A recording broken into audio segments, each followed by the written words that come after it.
Hello friends, welcome to my channel बुलेन बेयर। मैं किशोर आप सभी दोस्तों का स्वागत करता हूं। दोस्तों, आज बात करेंगे इंडसइंड बैंक के बारे में, क्योंकि कमेंट सेक्शन में काफ़ी दोस्तों ने इंडसइंड बैंक के ऊपर में कंप्लीट वीडियो बनाने के लिए रिक्वेस्ट किया है। और अगर आप भी किसी कंपनी के बारे में डिटेल्ड वीडियो चाहते हैं तो प्लीज़ कमेंट बॉक्स में जरूर लिखें। तो बिना किसी देरी के चर्चा शुरू करते हैं। और चर्चा शुरू करने से पहले एक बार सभी दोस्तों से रिक्वेस्ट करना चाहूँगा कि चैनल को अगर आपने सब्सक्राइब नहीं किया है तो प्लीज़ सब्सक्राइब करके सपोर्ट जरूर कीजिए। बेल आइकन को भी प्रेस कीजिए ताकि नोटिफिकेशन आपको टाइमली मिल सके। वीडियो पसंद आई तो लाइक करना बिल्कुल भी ना भूलें। तो वापस आ जाते हैं इंडसइंड बैंक के डिस्कशन पर। सबसे पहले चार्ट पे इंडसइंड बैंक के प्राइस बिहेवियर को देखते हैं। तो इंडसइंड बैंक में ब्रेकआउट देखने को मिला है।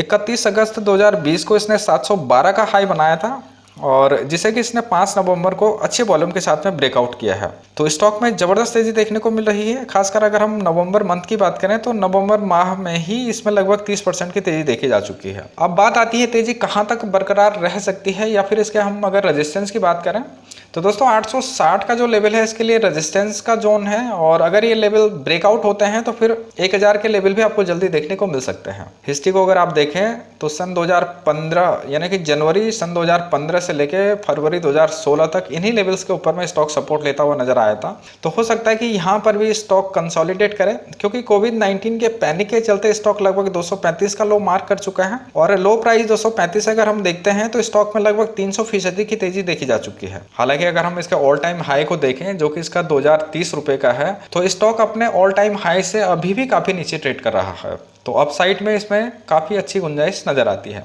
अब बात करते हैं इसके लेटेस्ट क्वार्टर के रिजल्ट की। तो दोस्तों अगर हम सितंबर क्वार्टर 2020 के रिजल्ट की बात करें तो इंडसइंड बैंक ने काफी अच्छे नतीजे पब्लिश किए हैं। सितंबर क्वार्टर में नेट प्रॉफिट में जंप देखने को मिला है। जून क्वार्टर में नेट प्रॉफिट 460.64 करोड़ का था, जो कि सितंबर क्वार्टर में बढ़ के 647.04 करोड़ का हुआ है। रेवेन्यू की बात करें तो दोनों क्वार्टर में रेवेन्यू लगभग सेम ही है। फाइनेंशियल ईयर 19-20 की बात करें तो टोटल रेवेन्यू जनरेट किया गया था 28,782.83 करोड़ का, जिसमें से कि नेट प्रॉफिट हुआ था 4,417.19 करोड़ का। अब एक नज़र इंडसइंड बैंक के शेयर होल्डिंग पैटर्न पे डालते हैं। तो यहाँ पे मैच्योरिटी जो शेयर होल्डिंग है वो एफआईज के पास में है। एफआईज के पास में यहाँ पे 51.81% की होल्डिंग है।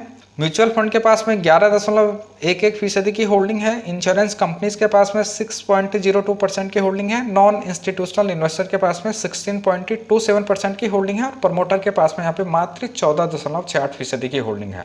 और इस क्वार्टर में अगर हम शेयर होल्डिंग पैटर्न में हुए बदलावों की बात करें तो प्रमोटर ने यहाँ पे 1.06% होल्डिंग को यहाँ पे इंक्रीज किया है। इसके साथ साथ इंश्योरेंस कंपनीज ने भी यहाँ पे 0.82% होल्डिंग को इंक्रीज किया है। और अगर हम म्यूचुअल फंड, अदर्स टीआईज और एफआईज की बात करें तो इन्होंने यहाँ पे होल्डिंग को रिड्यूस किया है। तो ओवरऑल अगर आप देखें तो शेयर होल्डिंग पैटर्न इसका काफी बैलेंस नजर आता है।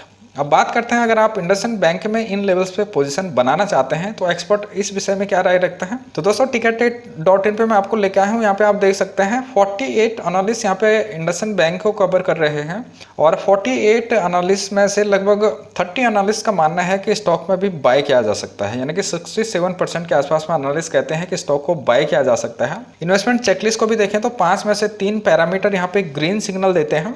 हालांकि इंडसइंड बैंक डिविडेंड अच्छा ऑफर नहीं करता है और एंट्री पॉइंट की भी बात करें तो स्टॉक अभी ओवरबॉट जोन में नजर आता है।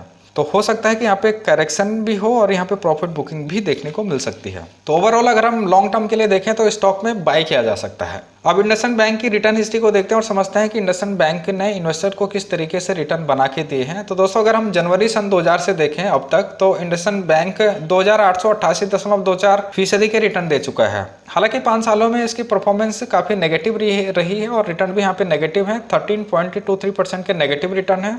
एक साल में स्थिति और भी ज्यादा खराब है। यहाँ पे -46.33% के रिटर्न है। एक मंथ की बात करते हैं तो यहाँ पे पॉजिटिव रिटर्न है 23.98% के। 1 वीक में भी यहाँ पे अच्छे खासे रिटर्न है 21.21% के रिटर्न है यहाँ पे। और अगर आज की भी बात करते हैं तो आज भी स्टॉक 7.70% तेजी के साथ में क्लोज हुआ है। कि अगर हम इंडसइंड बैंक के हालिया स्थिति को देखें तो स्टॉक काफी यहाँ पे मजबूत नजर आता है। अब बात करते हैं अगर आप इंट्राडे प्लेयर हैं और इंडसइंड बैंक में अगर आप इंट्राडे प्ले करना चाहते हैं तो इस हफ्ते के जो बचे हुए ट्रेडिंग सेशन हैं आपको इसमें कौन से टारगेट प्राइस देखने को मिल सकते हैं। इससे पहले आज यानी कि 10 नवंबर का प्राइस एक्शन देखते हैं। तो आज ओपन हुआ था ये 784.20 रुपए पे। प्रीवियस क्लोजिंग इसके ₹775.25 की थी। आज इसमें गैप अप ओपनिंग हुई थी। हाई बनाया था इसने ₹861.50 का, लो बनाया इसने ₹783.65 का और आखिर में 7.71% तेजी के साथ में बंद हुआ ₹835.05 के ऊपर में। तो आज इसमें बीच में अपर सर्किट भी लगे, तो आप समझ सकते हैं कि स्टॉक काफी बुलिश नजर आता है। अब बात करते हैं कि इस हफ्ते के जो बचे हुए ट्रेडिंग सेशन हैं इसमें आपको कौन से टारगेट प्राइस देखने को मिल सकते हैं। तो दोस्तों अगर हम अपसाइड की बात करें तो अपसाइड में इसका पहला टारगेट 861 का होगा, जो कि इसका आज का हाई प्राइस है। दूसरा टारगेट इसका 890 का हो सकता है और तीसरा टारगेट इसका 950 का हो सकता है। और अगर मार्केट में गिरावट रहती है डाउन साइड में, इसका पहला टारगेट 785 का हो सकता है, दूसरा टारगेट 751 का हो सकता है और तीसरा टारगेट इसका 710 का हो सकता है। तो दोस्तों इन लेवल्स को ध्यान पे रख के आप इंट्राडे प्ले कर सकते हैं स्टॉप लॉस के साथ में। तो उम्मीद करता हूं कि डेटा आपको पसंद आया होगा, डेटा आपको समझ में आया होगा। तो प्लीज लाइक सब्सक्राइब करके इनकरेज जरूर कीजिए, सपोर्ट जरूर कीजिए। और अगर आप डीमैट अकाउंट ओपन करना चाहते हैं एंजल ब्रोकिंग में फ्री ऑफ कॉस्ट, तो आसानी से आप अपना अकाउंट ओपन कर सकते हैं। लिंक डिस्क्रिप्शन बॉक्स में है, लिंक पे जाके आप अपना अकाउंट ओपन कीजिए और हमारे सपोर्ट ग्रुप के साथ में जुड़िए। तो दोस्तों इस वीडियो में इतना ही, फिर मिलता हूँ, तब तक के लिए नमस्कार, जय हिंद।